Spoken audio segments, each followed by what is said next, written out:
All. இன்னைக்கு அம்மா வீட்ல என்னோட டே எப்படி போச்சுன்னு பார்க்கலாம். 12 இருக்கும். அப்போ தான் ரொம்ப நாளாக முடிக்காத ஒர்க் ஒன்று ஸ்டார்ட் பண்ணேன். சில்க் சாரீஸ், பாப்பாவோட பட்டு பாவாடை எல்லாம் கஞ்சி போட்டு வாஷ் பண்ணணும். எனக்கு எங்கள் வீட்டில் பண்ண தெரியாது. ஸோ அம்மா வீட்டில் பண்ணிக்கலாம்னு வந்துட்டேன். அப்படியே ஃபேஸ்க்கு ஒரு பேக் போட்டுக்கலாம்னு நலங்கு மாவை பாலில் போட்டு அப்ளை பண்ணிவிட்டு அம்மாவை ஒன்று ஒன்றா கேட்டு வாஷ் பண்ண ஸ்டார்ட் பண்ணிட்டேன். சாரியை ஒரு 5 மினிட்ஸ் போல் ஊற வச்சுட்டு ஷாம்பு வாஷ் தான் பண்ணியிருந்தேன். சாயம் போகிறது தனியாக, அப்புறம் மிக்ஸ்டு கலர்ஸ் இருக்க பார்டர்ஸ் தனியான்னு ஒன்று ஒன்றா வாஷ் பண்ணிட்டு இருந்தேன். வேலை பார்க்கும்போதே பாப்பாவும் வந்துட்டா. தண்ணியில் வரணும்னு கேட்க ஆரம்பித்து ஒரே இடம். அவளை சமாளித்து அம்மா கிட்ட விட்டுட்டு நானும் அம்மாவும் எல்லாத்தையும் கஞ்சி போட்டு காய வச்சிட்டோம்.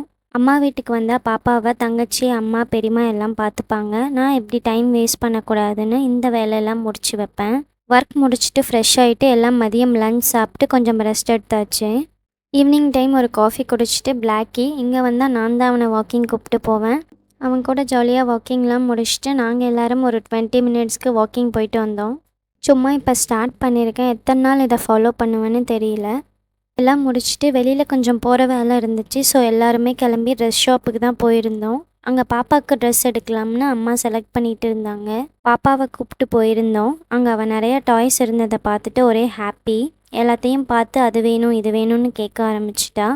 நானும் வேணாம்மா, வீட்டில் நிறையா இருக்குன்னு சொல்லி சமாளிச்சிட்டேன். அவளை சமாளிச்சுட்டு நான் சும்மா இல்லாமல் எனக்கு ட்ரெஸ் பார்க்க ஆரம்பிச்சிட்டேன். இதோட டே ஓவர். இந்த மாதிரி ப்ளாக் உங்களுக்கு பிடிச்சிருக்கான்னு சொல்லுங்கள். Stay healthy. Bye all.